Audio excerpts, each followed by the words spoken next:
Ja, grüß euch benannt und einen Sakrischgurden. Jetzt Kasperl. So, Skript zum Teufel. Ich habe gerade ein Video aufgenommen meines neuen Formates, was im Endeffekt nur ein Format ist, in dem ich meiner Meinung nach gute YouTube-Kanäle euch ans Herz lege, die ich feiere, aus welchem Grund auch immer. Und ja, ich hoffe, das taugt euch. Aber jetzt komme ich natürlich, ich bin in der Bringschuld. Ich habe gerade festgestellt, es ist fast 2 Monate her, dass ich euch den letzten Blaueierbärchen-Teil geliefert habe. Es ist viel dazwischen gekommen. Bei mir war Krankheit, Festivals, Arbeit, andere Videoprojekte, die ich in der Zeit rausgebracht habe. Aber ich habe euch versprochen, dass ich das durchziehe und ihr bekommt das, wenn es auch jetzt schon ein wenig abgehangenes Met ist. Aber umso besser eigentlich, dann habe ich es nicht mehr so ganz aktuell. Und dann kann ich wieder ein bisschen mehr spontan drauf reagieren. Klar, manche Dinge vergisst man nicht aus diesen Dingern, aus diesen Videos. Wo auch mir stellenweise, ihr habt es sicher alle schon gesehen, stellenweise massive Ei aus der Hose gefallen ist. Ne? Ich habe eine kleine Ankündigung zu machen. Hier, hockt euch hier, Sommermeere, reißt euch eine Häube auf. Bei mir gibt's diesen Monat aber nur antialkoholisches Bier. Ja, Tatsache, auch wenn ich mir jetzt gerade so verhaspelt habe. Ich mache 1-2 Mal im Jahr, mache ich einfach mal so einen kompletten Monat Detox, wo ich praktisch komplett auf Alkohol verzichte. Wenn ihr Lust dazu habt, macht's doch mit. Es ist großartiges. Ja, man fühlt sich besser. Gerade also für mich ist das jetzt gut, dass ich mache das vor und nach der Festivalsaison aus offensichtlichen Gründen. Ne? Einfach um die Belastung für meinen Körper, der jetzt auch nicht mehr der jüngste ist, auf ein Minimum zu halten. Ne? Freilich in der Festivalsaison eskaliert man ein bisschen und dann trinkt man ein bisschen mehr und alles und gerade im Sommer, man trifft sich mit Leuten, draußen ist geiles Wetter, hin und her, ihr kennt es. Und da braucht man dann danach einfach auch mal so eine Pause und man fühlt sich dann wieder deutlich agiler, deutlich besser, wenn man es dann einmal eine Zeit lang ein bisschen ruhig angehen lässt.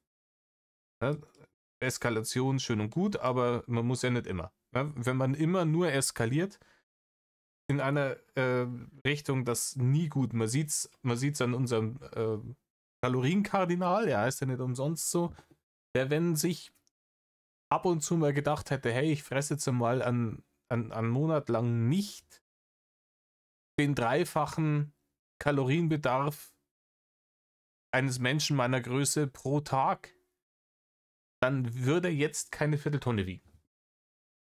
Dann hätte er sich vielleicht auch irgendwann einmal wieder auf einen Stuhl setzen können, ohne dass der zusammenbricht nach kürzester Zeit. Oder sich ein Bett leisten können. Also, dass er in einem Bett schläft und nicht einfach bloß auf einer Matratze auf dem Boden.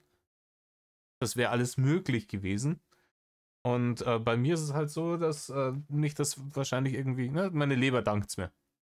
In diesem Sinne Prost. Und mir ging an einer. In Rainer. Wir sind jetzt bei Nummer 9. Wäsche waschen, einkaufen, Wurst trocknen. Aber ich hoffe, dass das Wursttrocknen nicht wieder in die Richtung geht, bei die ich mir denke. Ne? Leute. Okay, let's go. Der Uwe ist die ganze Zeit unterwegs gewesen, hat sein Zeug gemacht. Morgen geht er. Der Uwe hat sein Zeug gemacht. Das ist schon mal gut. Der Uwe ist ein anständiger Mo, der macht sein Zeug, der baut nicht die Scheiße. Das sind die 2 Alternativen. Ne? 2 Handlungsmöglichkeiten eines Menschen laut Rainer Winklers. Entweder du machst dein Zeug machen positiv, oder du baust die Scheiße. Alles, was nicht Zeug machen, ist Scheiße bauen. Wieder einkaufen, dann bringt der Cola mit. Bisschen was zu essen habe ich da. Und dann, Nö. ja, Sache Ja, ist die, grundsätzlich kannst du unter den Leuten ja auch untertauchen. weil du kannst grundsätzlich unter den Leuten untertauchen. Ja, okay, mal. Das ist ganz ehrlich. Ich bin schon so lange im Game, dass ich so einen Satz nehme, so, ja, gut.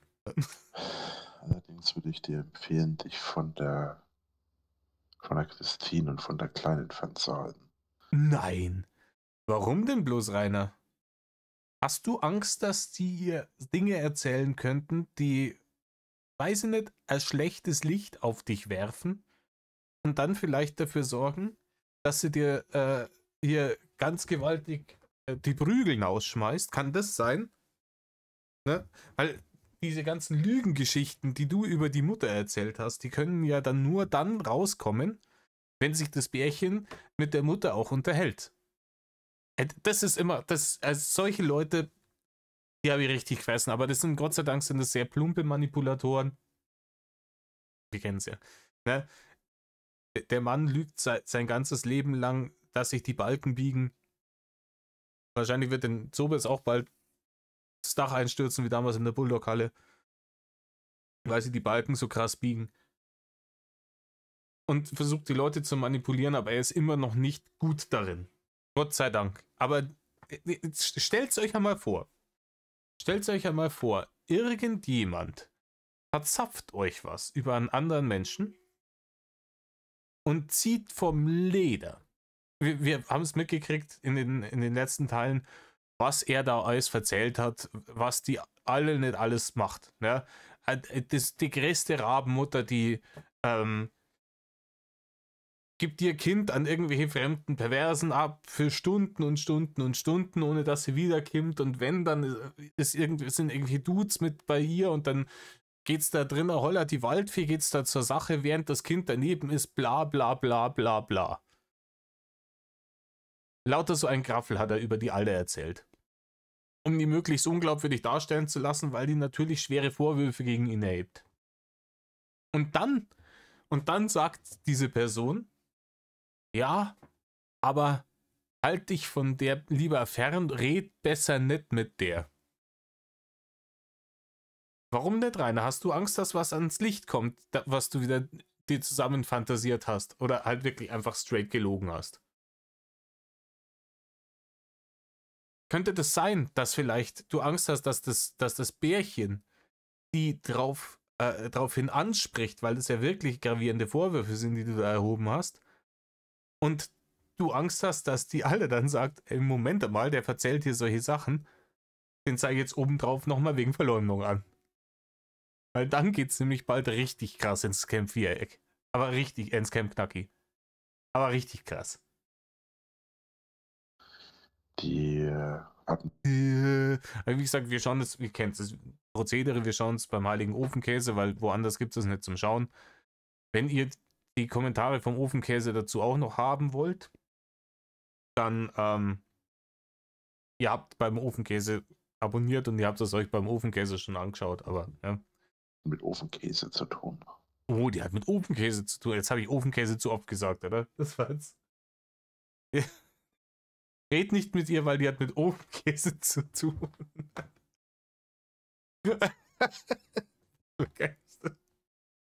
Und dann in diesem konspirativen Ton.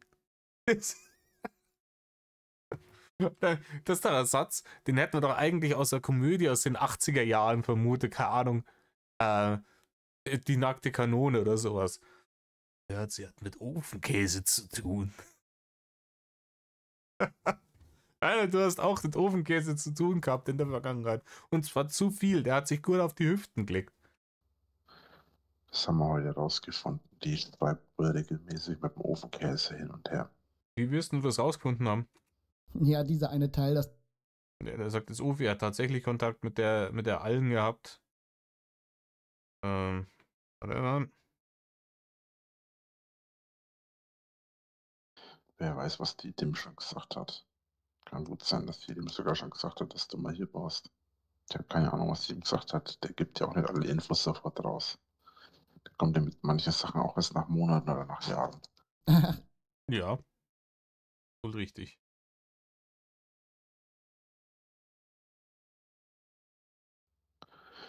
Ich leite es dir mal weiter. Es muss im Laufe dieses Jahres aufgenommen worden sein. Und das sieht sehr stark danach aus, als hätte das die Nachbarin aufgenommen.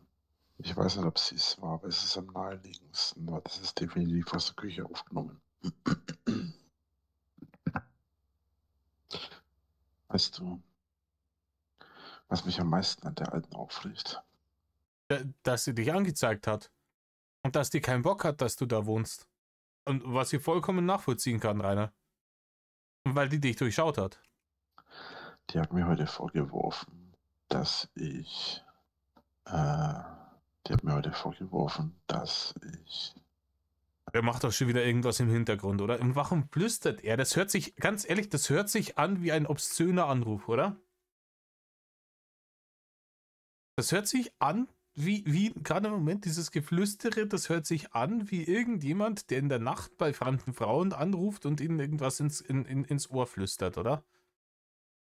Jetzt, wo du wohnst, ich weiß, dass du mit Ofenkäse zu tun hast.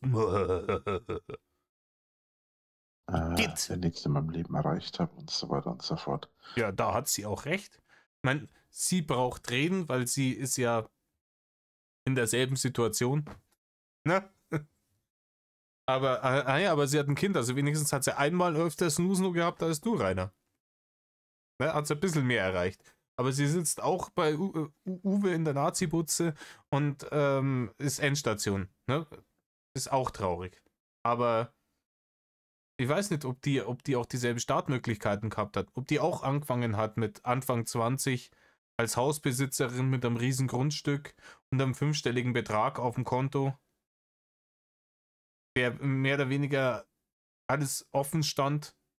Man hätte sich nur ein bisschen zusammenreißen müssen.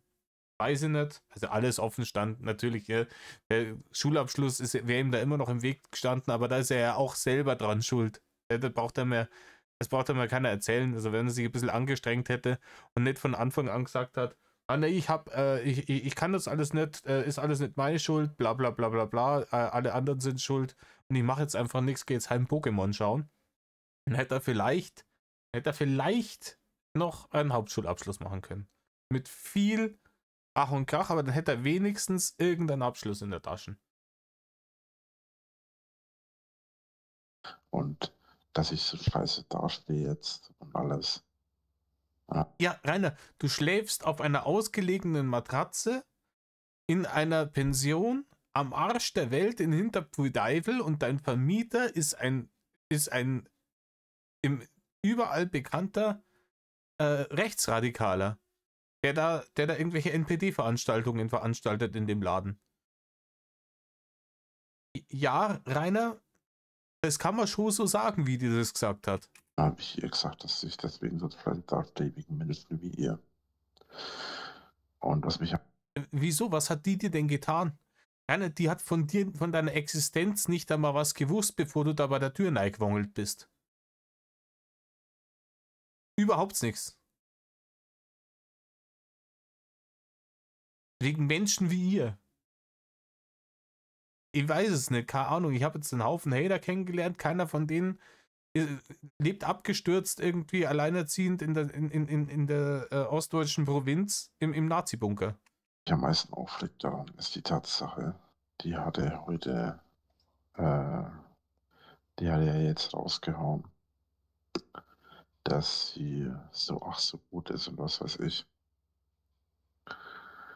Und die hat monatelang bei Uwe keine Schulden, keine Miete gezahlt, hat sich teilweise auch bei ihm essenstechnisch versorgen lassen. Ja, die kriegt Kindergeld, die. Rainer, ich weiß nicht, ob die Information, die ich da habe, jetzt 100%ig richtig ist, aber es ist doch bei dir nicht anders. Du hängst doch auch mit dem Barne hinten nach, weil du ja die Internetbettelei eingestellt hast und noch keine Bürgi kriegst, oder? Und Uwe mettelt doch auch für dich zum nächsten Supermarkt und kauf da dein Pressi ein. Ich will gar nicht Lebensmittel sagen. Weil die Scheiße, die du frisst, ist mit Lebensmitteln wirklich, weiß nicht, sehr gelobt. Wir wissen alle, was er frisst. Nimm Zucker mit. Ne? Ich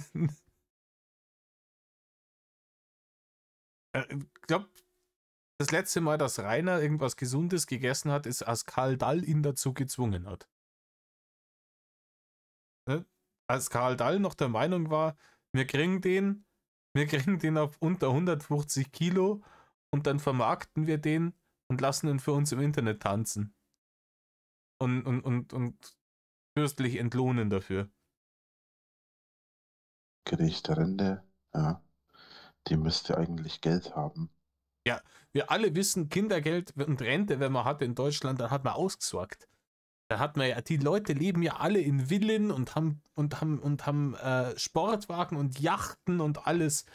Alles, was du brauchst in Deutschland, ist Kindergeld und Rente und du kannst das beim Fenster rausschmeißen.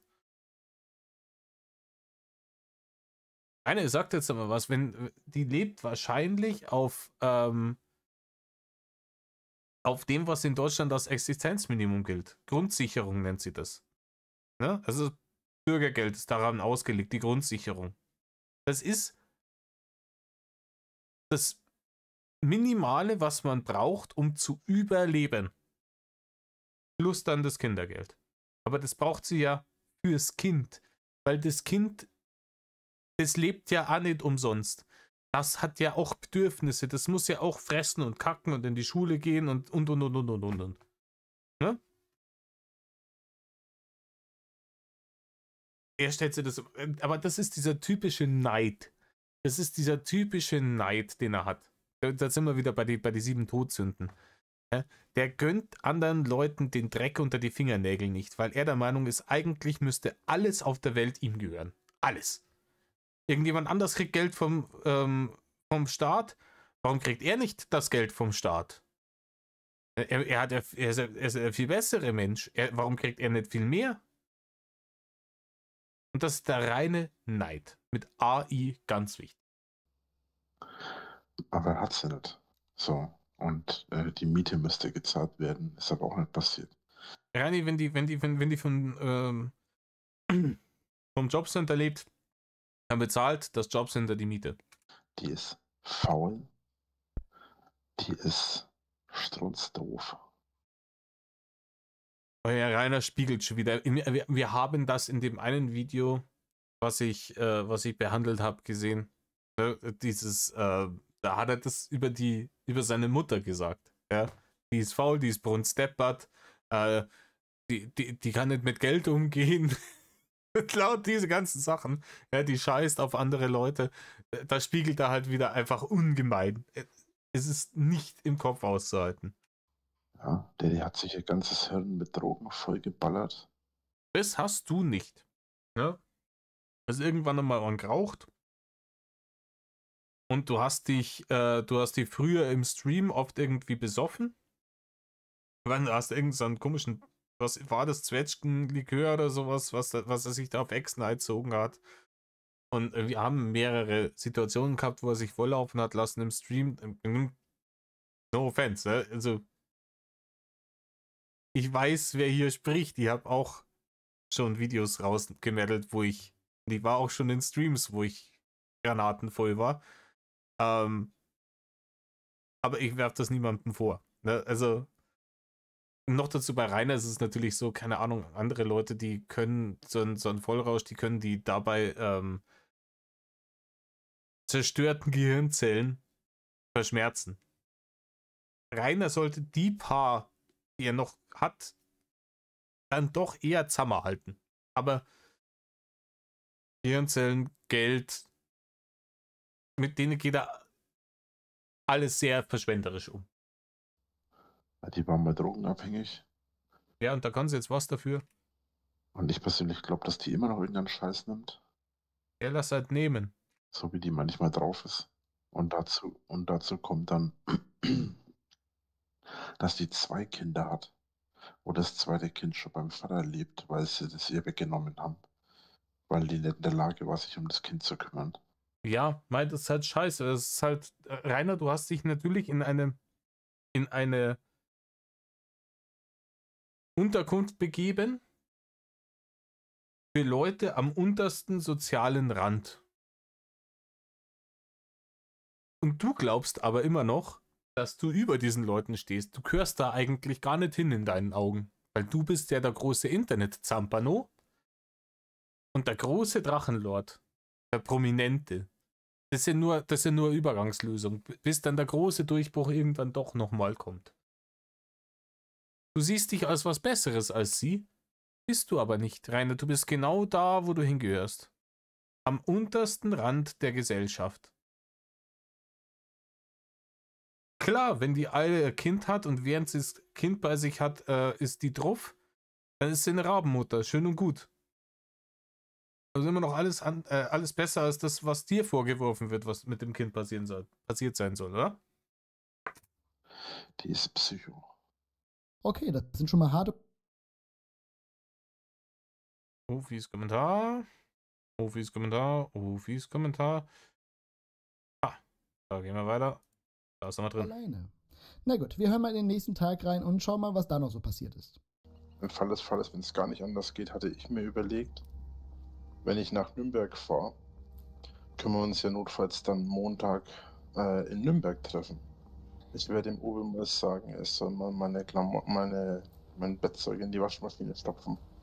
Wieso willst du es mitnehmen nach Nürnberg oder was? Das Bettzeug in die Waschmaschine schmeißen und es ist schön gewaschen. Ich sag dem Uwe das mal, er soll das mal machen. Uwe Knecht, wasch mal mein Klump. Ne? Und dann nimmt Reini die Bettwäsche mit, ja, nach Nürnberg, weil wenn sie von irgendeinem Penner unter der Brücke so Matratzen finden, die ist ja dreckig, da zieht man die dann schnell frisch über, damit dann, oder? Dann geht's huppidi fluppidi, oder?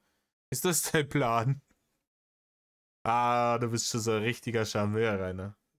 Ich werde in der Zwischenzeit mal kurz gehen und schauen, ob der Uwe schon da ist. Der war nämlich vorhin einkaufen. Ja, und das ist wichtig. Und dir brennt schon wieder im Gesicht. Die bald schon wieder das böse F-Wort gesagt. Weil du wahrscheinlich, keine Ahnung, seit 3 Stunden nichts mehr gefressen hast. Und wir wissen alle, diese ich is ja gar nicht so viel Scheiße, die kannst du in die Haare schmieren. Weil das glaube ich dem Fountain Gamer nämlich schon, dass du in der Woche 500 Flocken verfressen hast. Und das ausschließlich für irgendwelchen Dreck. Ja, ich meine, klar, Leute, jeder von uns frisst irgendwann einmal von Zeit zu Zeit irgendein Fastfood-Mist. Egal, ob das jetzt keine Ahnung ist, weil man irgendwie vom Suff Kohldampf gekriegt hat nach dem Kneipengang und der Mac ist es das Einzige, was noch offen hat. Oder weil man halt einfach irgendwie mal richtig Bock hat auf so ein Subway-Sandwich. Aber dann ist das vielleicht ein Mc's-Menü für 12, 13 Euro oder ein Subway-Sandwich für 12, 13 Euro, aber nicht Burger King für 70 Euro oder 4 Footlong-Sandwiches für 50 Euro. Und wenn mir das halt wirklich, keine Ahnung, jeden Tag gebe, jeden Tag 70 Euro fürs Fastfood fressen, dann bin ich nicht nur 500 Euro in der Woche, sprich 2000 Euro im Monat nur für Fressen los, sondern dann schaue ich irgendwann auch aus wie du. Ja, mit offenen Füßen, mir passen keine Schuhe mehr, ihr habt meinen Schwanz schon seit Jahren nicht mehr gesehen, lauter solche Sachen passieren dann. Aber das ignoriert er komplett. Der unbehandelte Diabetes, etc., etc. Zum einen will ich meine Cola und zum anderen. Ich hoffe, er will seine Cola, das ist ganz wichtig, weil ansonsten könnte er einen Unterzucker kriegen. Ich weiß nicht, ob ihr das hört, ich hoffe, ihr hört es nicht, aber wenn ihr sowas rascheln im Hintergrund hört, ist, die Katze spielt mit ihrem komischen, die hat so ein. Jeder, der Katze hat das Ding zu Hause. Das ist so ein Ball und der ist in so einer achtförmigen Uhr drin und da kann sie halt reinlangen und den Ball in der Gegend umeinander schießen. Und das liebt sie. Da müssen wir kurz damit leben. Werde ich ihn gleich mal fragen, ob er mir mal meine Bettwäsche reinhauen kann, damit die bis heute Abend auch mal trocken ist. Und dann habe ich noch Klamotten, die er waschen soll, bevor ich losgehe am Montag. Die er waschen soll. Oder es sind Kleinigkeiten, auf die ich bei anderen Leuten gar nicht so hören oder gar nicht so eingehen würde. Aber bei Rainer ist es so. Er soll dieses, er hat, es ist immer so es ist immer dieser SS-Ton mit dabei. Ne? Immer dieses Anschaffen. Ne? Ich gehe jetzt da runter und dann erzähle ich ihm, was er zu tun hat. Ja? Dem Knecht. Immer dieses von oben herab. Andere Leute sind praktisch nur dafür da, Rainer die Arbeit abzunehmen, ihm zuzuarbeiten.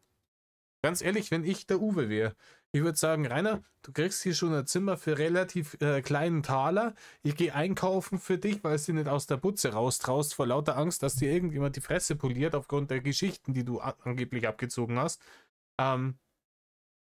Du weißt, wo in diesem Haus die Waschmaschine steht. Wenn du die Bremsspuren aus deiner Joggingbuchse raushaben willst, dann gehst du da runter und dann wäschst du deine Scheiße selber. Punkt aus. Uwe habe ich jetzt gerade nicht gesehen, der ist irgendwie unten wohl beschäftigt. Aber ich habe ihm eine E-Mail geschrieben, eine Nachricht geschrieben.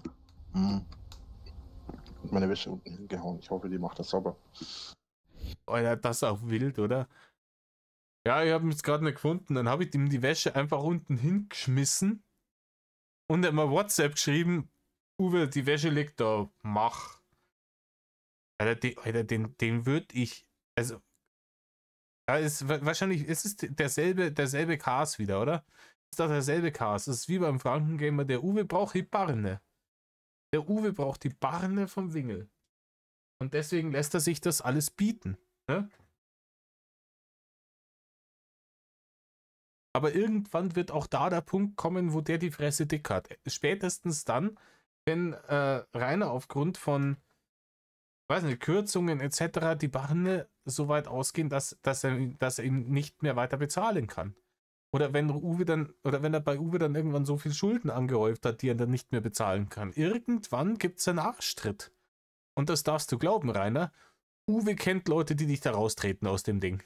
Ne? Also wenn der wirklich Connections hat zur NPD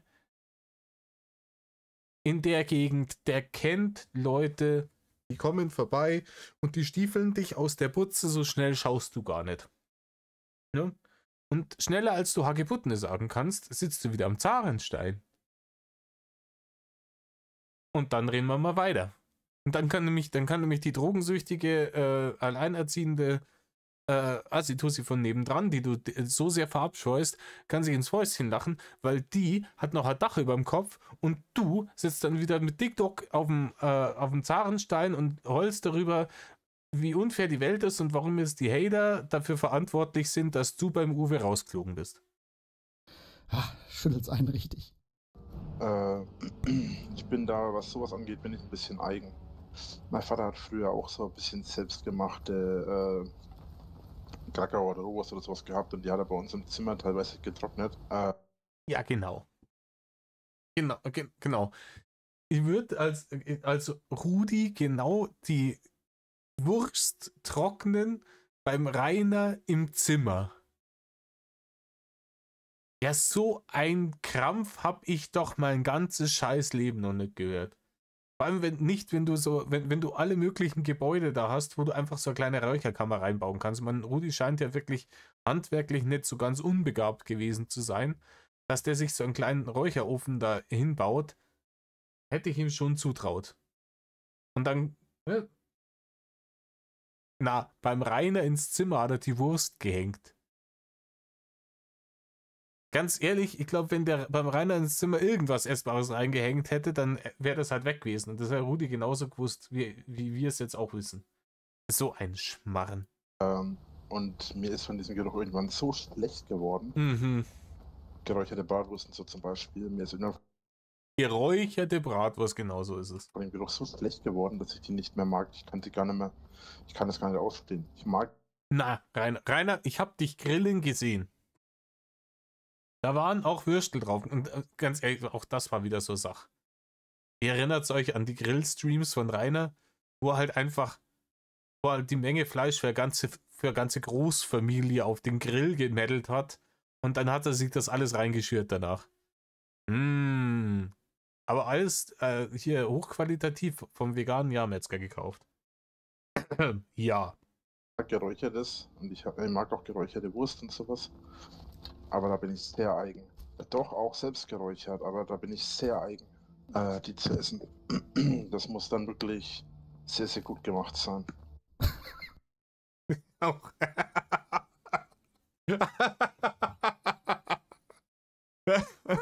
Opi reißt's auch.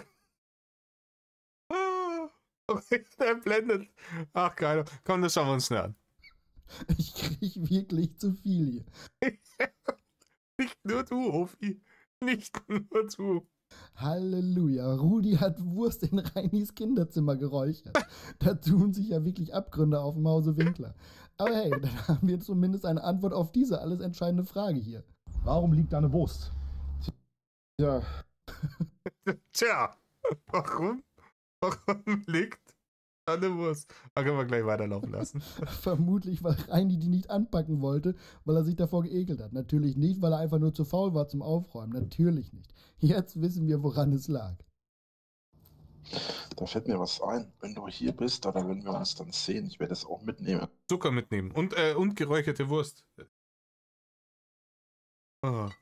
Spinnt der Peppi. Dann können wir ja. Ah, warte. Jetzt hängt das hier am Magneten fest. Schick dir mal gleich ein Bild. Dann können wir das ja mal ausprobieren. War ich noch nicht in der Lage, das aktiv zu nutzen. Mist, jetzt ist es verschwommen. Hast du auf WhatsApp bekommen. Müsste wahrscheinlich nicht wissen, was das ist. Nee, kenne ich wirklich nicht. Was ist das? Das ist ein sogenannter Penisring. Beziehungsweise Yeah. Ich hatte gehofft, wir kommen einmal ohne dieses Thema durch so ein Video durch. Aber ist ja auch klar. Ist auch klar. Gerade ging es um Wurst. Und jeder normale Mensch denkt dann sofort an. Ne? in dem Fall ist es kein Penisring, sondern ein Hodenring. Rainer, beides ist bei dir jetzt, weiß ich nicht. Ne? Weiß ich nicht, Rainer, ob das eine Anschaffung wert war, aber da sind wir mal wieder, keine Ahnung, er jammert, er hat keine Barne und so weiter und so fort. Aber für die Scheiße schmeißt er Kohle raus. Weißt?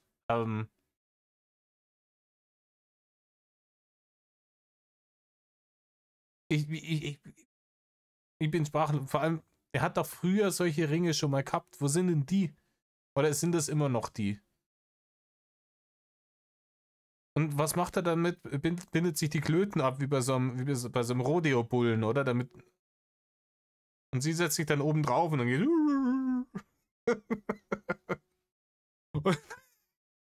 Und Uwe macht den Rodeo-Clown, dann müssen sie so fast in die Ecke stellen, wo er dann reinspringen kann, wenn Rainer komplett rausrastet. So machen wir das. Ah, Leute. Das, wo da offen ist, das ist ein Magnet mit dem kleinen Stück, das da dabei ist. Und da kommt dann quasi der Hoden rein und dann wird quasi zugemacht. Und das sorgt quasi für Blutstau.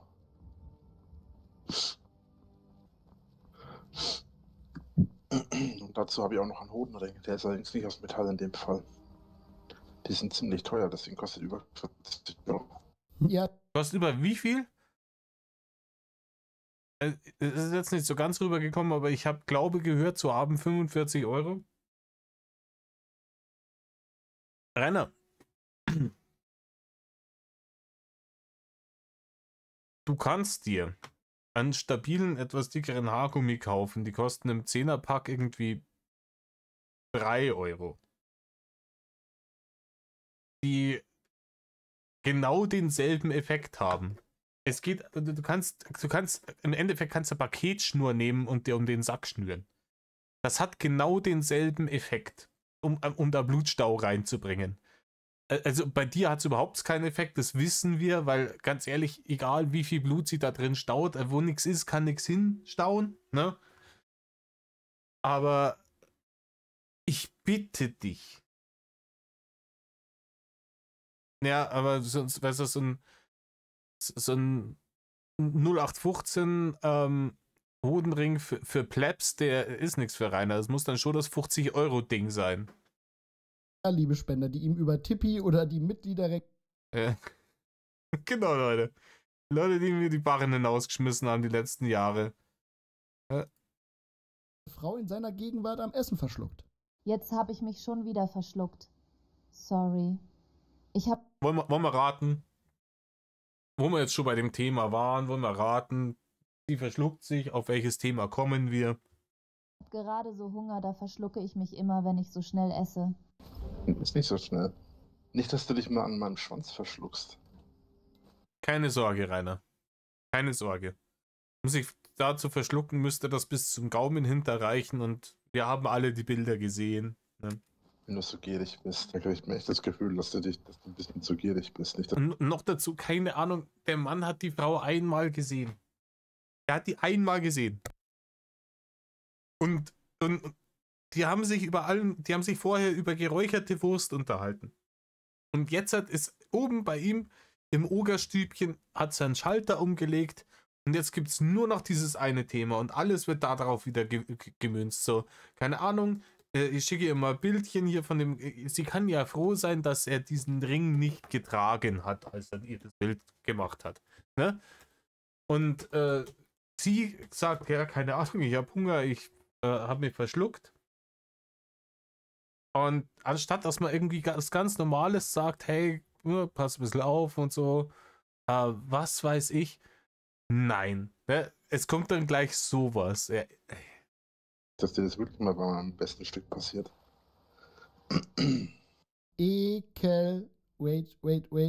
Haft. Haft, ja. Haft ist auch das Wort, keine Ahnung, ne? Das im Drachengame viel zu wenig Rolle spielt. Ganz ehrlich, dass die den vor 2 Jahren, es ist schon wieder 2 Jahre her, hätten die den damals vor 2 Jahren in der Berufungsverhandlung tatsächlich verknackt, der wäre jetzt schon wieder draußen aus dem Knast, gell? Der wäre jetzt schon wieder draußen, wir hätten jetzt schon wieder Matt. Weil, ihr könnt es euch, also ganz, ich könnte es mir nicht vorstellen, dass Rainer 1,5-2 Jahre im Knast ist und dann kommt er raus und dann denkt er sich, oh, das war mal eine Lehre, das mit dem Internet, das lassen wir lieber. Nee, der wäre schon wieder gekommen. Auf einem anderen Weg, der hätte jetzt wahrscheinlich seinen YouTube-Kanal noch.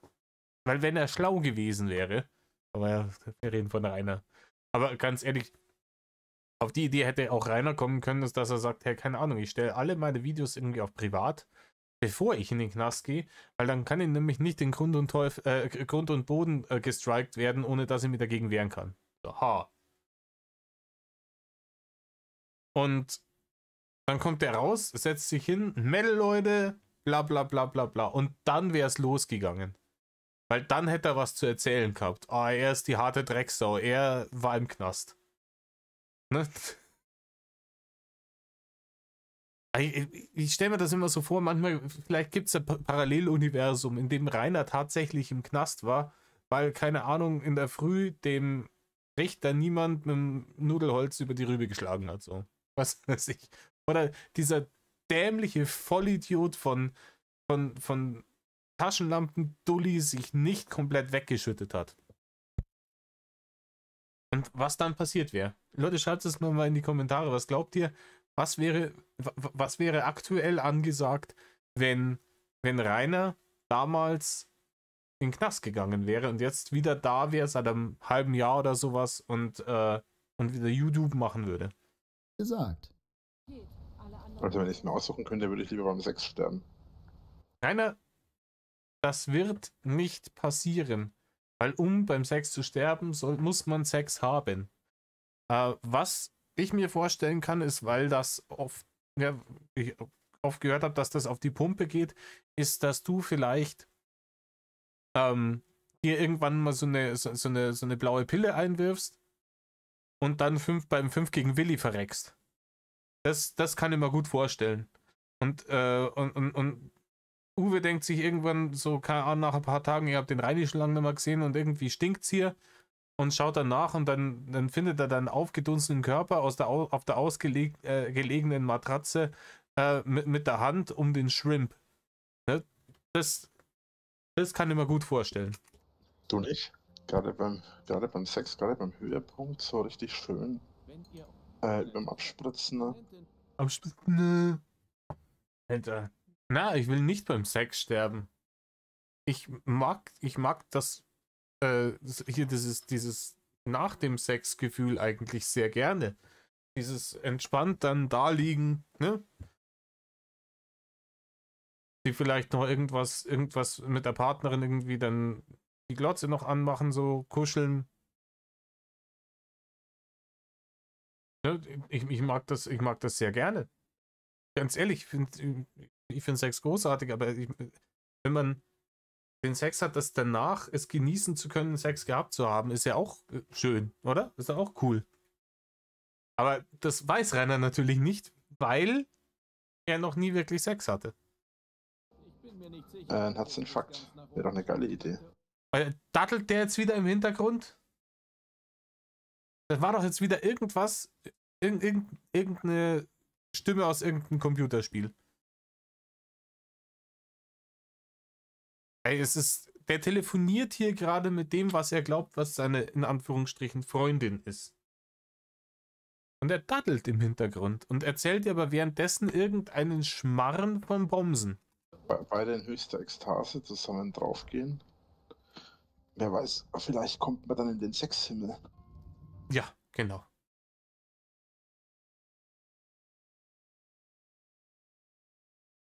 Es ist offensichtlich sämtliches Blut aus dem bisschen Gehirn, das er noch hat, aus dem Ogerstübchen verschwunden und in andere Körperregionen geflossen. Weil so eine brunstdepperte Scheiße kann doch ein Mensch alleine gar nicht reden, oder? Man sein Leben lang vögeln darf. In der Hölle ficken ist bestimmt auch geil, ja. Stimmt. So, jetzt bin ich auch mit Essen fertig und schmatze dir nicht mehr die Ohren voll. Meudel, du hast währenddessen noch essen können, wo er dir das erzählt hat? Alter, die hat einen Magen aus Stahl, ganz ehrlich. Wenn ich ihm zuhören muss, wie er da über Snoozen schwadroniert, dann wird's mal so schlecht, dass er eine Stunde später noch nichts mehr essen kann. Geschweige denn währenddessen. Im Leben nicht. Gut, dann kannst du dich wenigstens schon mal nicht verschlucken. Außer vielleicht an meinem Ja, ich hab's mitgekriegt an deinem Dingi, die Junge, die. Brauchst nicht gierig sein. Bekommst mehr als genug. Das glaube ich nicht. Wir haben alle gesehen, was da rauskommt bei dir. Mir wird sowieso immer wieder gesagt, dass es bei mir immer sehr viel ist. Ja, es wird dir immer gesagt, von wem? Von dir selber? Du bist der einzige Etzertler, der damit in Berührung gekommen ist bisher. Wer hätte dir das denn sonst sagen sollen? Uwe? Und Uwe gesagt, ja, keine Ahnung. Kommt er wieder rein, so, Mensch, Rainer, putzt die Scheiße weg.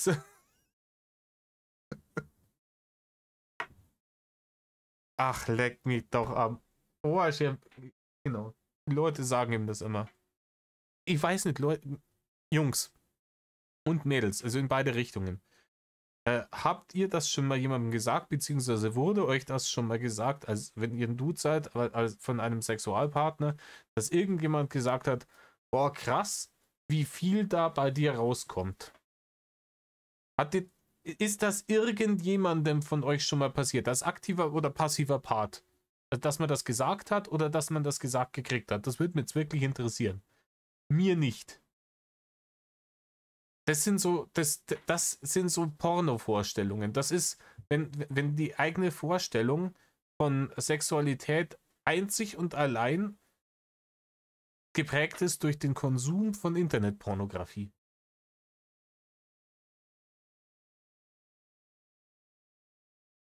Weil woanders passiert sowas nicht. Im echten Leben, Rainer, passiert sowas nicht. Und das ist auch wieder dann ein deutliches Anzeichen, dass du dir gerade die Hucke voll lügst.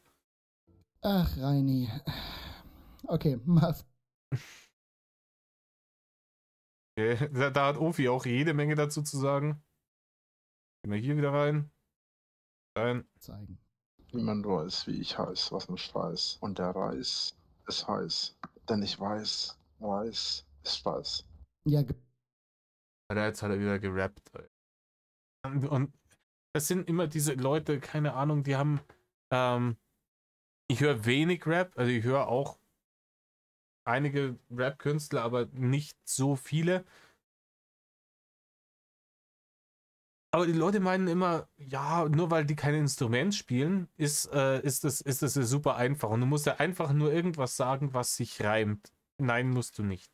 Ne? Es ist nicht nur muss es sich reimen, sondern es muss auch Sinn machen und es muss dann auch noch auf den Beat der Musik passen. Ne? Deswegen sind diese Menschen Musiker und du bist ein Dulli im Internet. Genauso wie, keine Ahnung, in diesen ganzen Reality-TV-Formaten, wo sie dann auch immer meinen, sie können rappen. Einen Scheiß können die. Einen Scheiß können die. Geborener Musiker, oder was meint ihr? Ja, ja, der Reini. Die Karriere kommt mit diesem Talent bestimmt bald noch richtig in Fahrt, bin ich mir ziemlich sicher. Mhm. Das machen sie, seit ich hier bin. Da organisieren sie und planen sie die ganze Zeit irgendwas Großes, aber passiert ist bisher nicht wirklich was. Ja, Leute, jetzt hat er wieder sein zweitliebstes Thema. Ja? Die Haters. Es sind natürlich wieder die Haters. So, sorry, ich habe kurz Pause machen müssen, weil bei uns hat es gerade angefangen zu pissen, dass alles spart ist. Also es kommt hier wirklich in Eimern runter. Und ich muss gerade nur schauen, dass meine Jalapeno-Pflanzen und ne, nicht davon Hetzettler schwimmen. Aber wir sind wieder beim Thema. Die Hater, das eine Thema, sein eines Lieblingsthemas Snoozen ist abgehakt. Ja, wahrscheinlich hat er es irgendwann zwischendurch einmal auch fertig gemacht. Ne? Und jetzt geht's wieder weiter. Die Hater. Ganz ehrlich, hat euch der Talk, ich habe jetzt natürlich mittendrin unterbrochen, aber der Satz, hat euch der nicht auch an irgendein Jahr erinnert? So an ein 2018? An so einen Satz wie, ja, die reden jetzt schon wieder, die Hater, und die versuchen da irgendwas zu planen, aber am 20.08. wird genau gar nichts passieren. Kann der Polizei mal Bescheid geben? Bitte gib mir mal einen Screenshot davon, bitte. Ja, aber ganz ehrlich, ich glaube, die Leute von der Pinea haben denen in Zobis wahrscheinlich da schon im Blauen, oder wer da auch immer zuständig ist, wahrscheinlich auch schon so ein Beileidsschreiben geschickt. So. Da könnt ihr euch ja was einstellen. Und jetzt ruft der da bei der Polizei an. Ja, Winkler, wer sonst? Ja, ich muss Ihnen sagen, die Hater, Etzertler, die planen schon wieder irgendwas. Ach, meine. Du kriegst die Tür nicht zu. Steht da auch eine ungefähre Zeit drin? Mach dir keinen Kopf, ich habe wahrscheinlich spätestens im Laufe des Tages ohnehin irgendwelche Screenshots davon. Wahrscheinlich im Laufe des Tages irgendwelche Leute, die Screenshots davon schicken. Kurz Ja, seine ganzen Ione, ne? einmal zur Erklärung. Er redet hier von einer Telegram-Gruppe, wo es um Mitfahrgelegenheiten geht. Und wenn da welche was schreiben von wegen, hey, ich habe vor, nach Zobis zu fahren, dann meint er, das der Polizei weiterleiten zu müssen. Das muss man sich mal vorstellen, wie er diese Sachen alle verfolgt, um zu schauen, ob da jemand vorbeikommt oder nicht. Und wenn da jemand durch den Ort fährt, was interessiert es dich dann? Kann dir doch komplett egal sein. Aber die Polizei wird ununterbrochen dann auf Trab gehalten, obwohl überhaupt keine Straftaten vorliegen. Genau so schaut's aus. Wir sind hier wieder in Schanzenzeiten angelangt. Damals bei der Pinea, nun die Polizei im Blauen. Egal was passiert, die Polizei wird erstmal angeschrieben oder angerufen. Tja, wer hätte das nur ahnen können, dass Reine sich null weiterentwickelt, was das angeht. Ja, die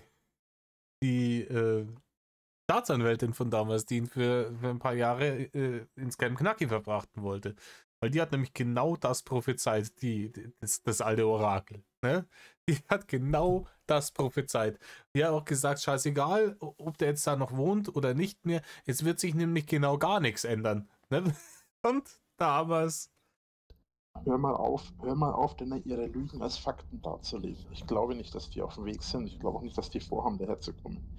Wie gesagt, die planen das seit einem Jahr, dass die immer wieder hierher kommen. Und die haben Rainer, das ist gelogen, weil du und das Bärchen habt euch wann? Hattet ihr Kontakt wann war das? Im April? April, Mai wahrscheinlich? Ofi hat im Juni angefangen mit den Geschichten, oder? Ende Mai, Anfang Juni, ich weiß es nicht mehr genau.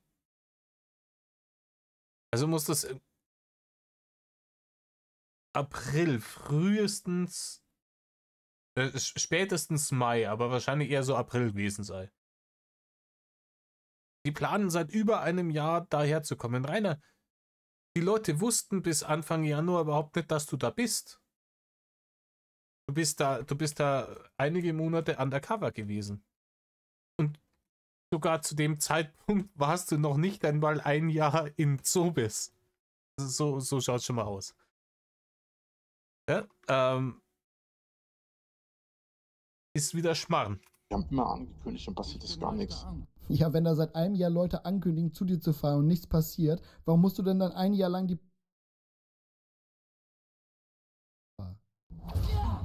Gib mir deinen Käse, du Sau.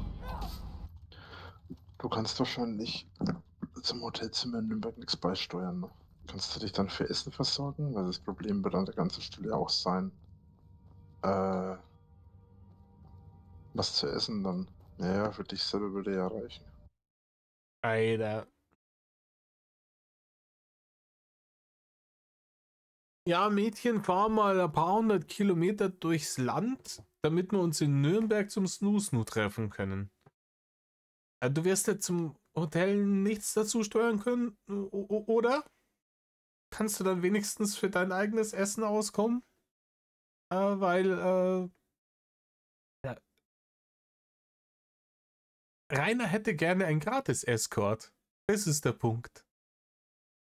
Rainer will einen Gratis-Escort haben. Eine Frau, die von wo auch immer, wie weit auch immer, zu ihm fährt, mit ihm Snoozen macht und sich danach wieder verpisst, aber flotto und alle Kosten auf sich nimmt. Damit sie mit dem großen Drachen hier, ne, damit sie auch mal mit ihm als Prominenten im Bett war. Ja. So stellt sich Rainer sich das vor. Das hältst du doch im Kopf nicht aus. ausgeben könntest. Unglaublich schon wieder. Hm. Was ich nicht ganz verstehe, ist heute Nacht. Bis nach 0 Uhr, sogar bis nach 1 Uhr war der Uber und die Christine bei der beim Uber drüben gesessen und haben mit dem Luftgewehr auf Büchsen geschossen.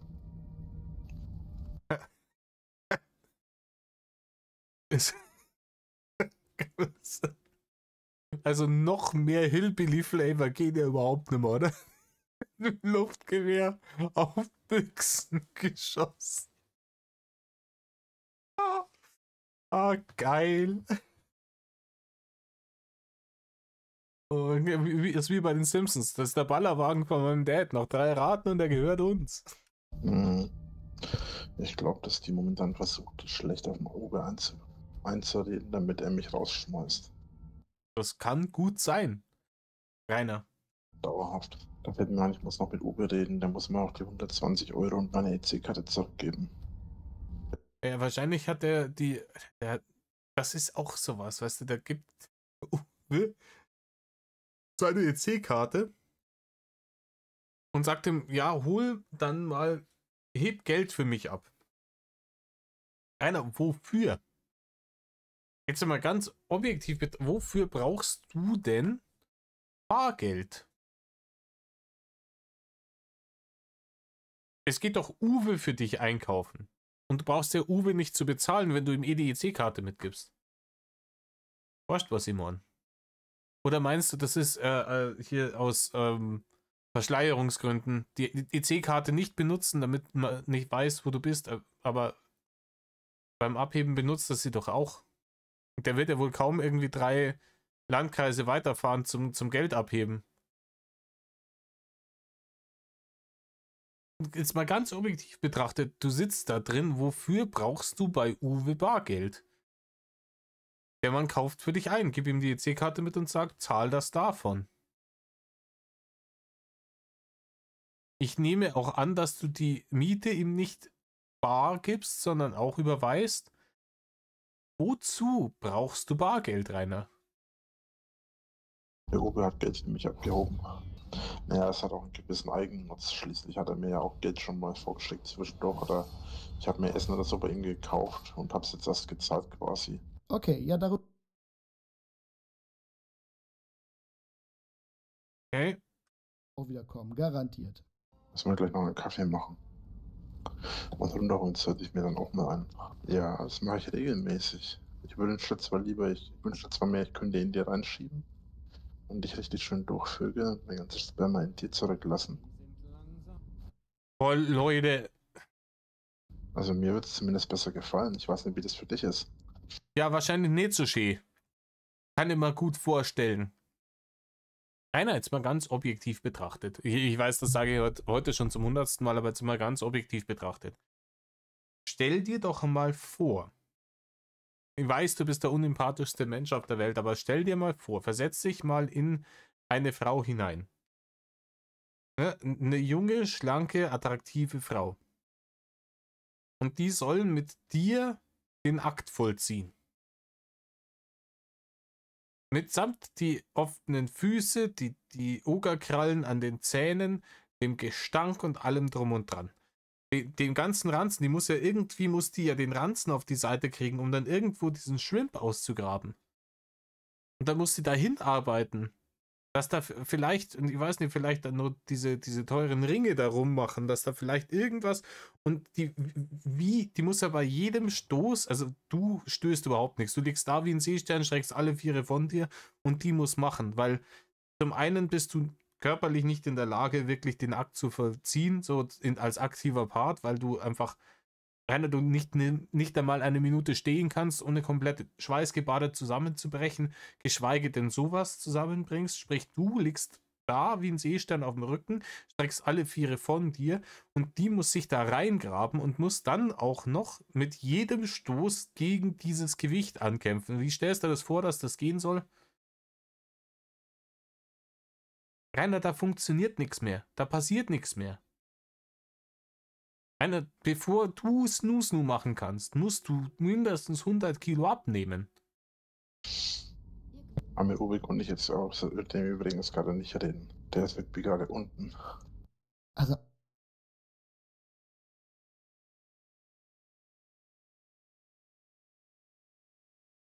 So, das war's für diesen Part. Das war Part 9 der Blaueierbärchen. Knappe Stunde haben wir es gemacht. Ich habe wirklich gedacht, bei Wäschewaschen, Einkaufen, Wurst trocknen, und ich habe gedacht, hey, wir sind irgendwie, wir kommen mal ohne irgendwelche appetitzerstörenden, libido-vernichtenden Ekelhaftigkeiten seinerseits irgendwie aus. Ja, das war wohl gespenstisch naiv meinerseits, weil hier sitzen wir wieder. Es ist wieder, ich wiederhole es jetzt einfach nicht. Leute, ich hoffe, es hat euch gefallen. Ich werde jetzt, wie gesagt, Stück für Stück immer mal wieder das abarbeiten. Mal was anderes dazwischen werfen, was mir mehr Spaß macht. Ich habe da so ein Projekt, wo ich einen Kumpel von mir dazu überreden konnte, das zu machen. Also die Zusage habe ich. Er muss jetzt nur noch tatsächlich dann auch mal Zeit haben. Und dementsprechend tut nicht, was Rainer tut. Und Medal of.